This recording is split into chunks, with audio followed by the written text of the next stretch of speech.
অপু অফিসে জয়েন করতেই অপুকে ফুটপাতের মেয়ে বলে অপমান করলো মীরা, আর মীরাকেই উচিত শিক্ষা দিয়ে দিল আর্য।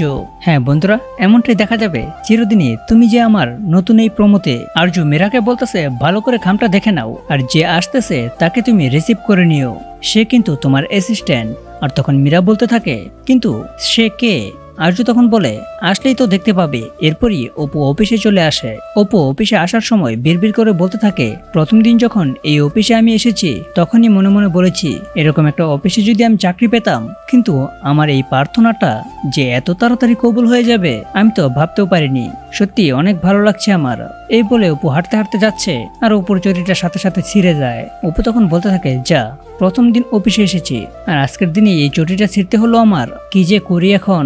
তারপরে তো অপু চটিটা হাতে নিয়ে ছেঁড়া অংশটা জোড়া লাগানোর চেষ্টা করে, আর মনে মনে বলতে থাকে কেউ কি দেখে ফেললো না তো? প্রথম দিনই এমন একটা কাজ ঘটিয়ে ফেললাম, এমনিতেই কতটা লেট হয়ে গেছে, কি করে যে অফিসে মুখটা দেখাবো। আর ওইদিকে সিসি ক্যামেরার ভিতরে আর্য সবটা দেখে ফেলে, যে দেখতেছে অপু তার জুতোটা ঠিক করার চেষ্টা করছে। আর্য তখন সিসি ক্যামেরার মধ্যে অপুর এই দৃশ্য দেখে মুচকে মুচকে হাসতে থাকে। অপু নিজের জুতোটা ঠিক করে চলে যায় সোজা মীরার কেবিনে, আর তখনই কিঙ্কর মীরার হাতে একটা অ্যাপয়েন্টমেন্ট লেটার তুলে দেয়।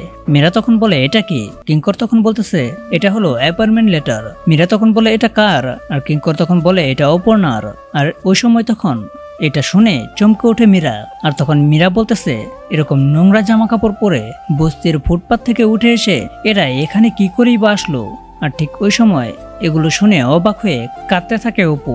আর ওইদিকে দরজায় দাঁড়িয়ে থেকে সবটা দেখে ফেলে আর্য। আর্য তখন মীরার এই সমস্ত কথা শুনে বলতে থাকে, ধমক দিয়ে বলে মীরা।